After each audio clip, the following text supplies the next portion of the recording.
আসসালামু আলাইকুম সবাইকে। আশা করি সবাই অনেক ভালো আছেন।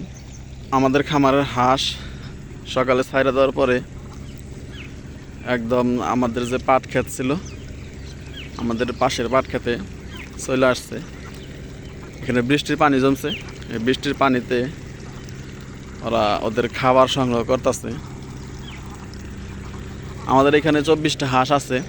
এই 24টা হাঁসের মধ্যে ছোট হাঁস আছে 16টা, আর 8টা হইতেছে বড় হাঁস। তো ওরা এখনও ডিম দেওয়া শুরু করে নাই।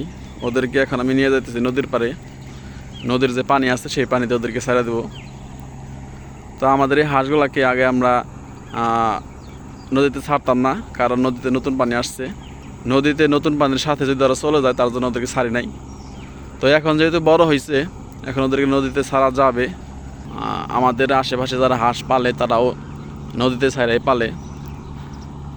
কিছু কিছু এলাকায়, যাদের এলাকায় নদী নাই বা পুকুর নাই, তারা আবদ্ধ অবস্থায় হাঁস পালে। এক্ষেত্রে আগে পাট বোনা হয়েছিল, এখন পাট কাটা শেষ। এখানে যে পোকামাকড়গুলো আছে ওইগুলো ওরা খাইতেছে। ওই যে আমাদের হাঁসগুলো দেখতেছেন, এখানে খাইয়া একদম চলে যাবে নদীর পাড়ে। নদীর পানিতে যে মাছগুলো আছে, ছোট ছোট মাছ, ওইগুলো ওরা খাইতে পারে। আমাদের যে বড় হাঁসগুলো আছে ওইগুলো এখনও ডিম দেওয়া শুরু করে নাই, 4 মাস প্লাস বয়স হয়েছে। তো আশা করতেছি আর কিছুদিনের মধ্যে এগুলো ডিম দেওয়া শুরু করবে। আর এইগুলো ডিম দেওয়া শুরু করলে আমাদের যে খামার আছে, হাঁসের খামার, এখানে কিছুটা হলে লাভ আসবে। এখন পর্যন্ত ওদের পিছনে শুধু ইনভেস্ট করতেছি। তো আপনারা সবাই দোয়া করেন যাতে ওরা সুস্থ থাকে। গত 2-3 দিন ধরে খুব একটা বৃষ্টি হইতেছে না। বৃষ্টি হইলে এই জায়গাটায় পানি থাকতো, পানি জমা থাকলে ওরা ভালোভাবে খাইতে পারতো।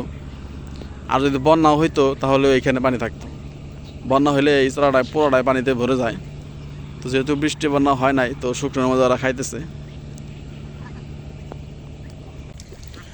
ওদের খাওয়া দাওয়া শেষ, এখন ওদেরকে বাড়িতে নিয়ে যেতেছি।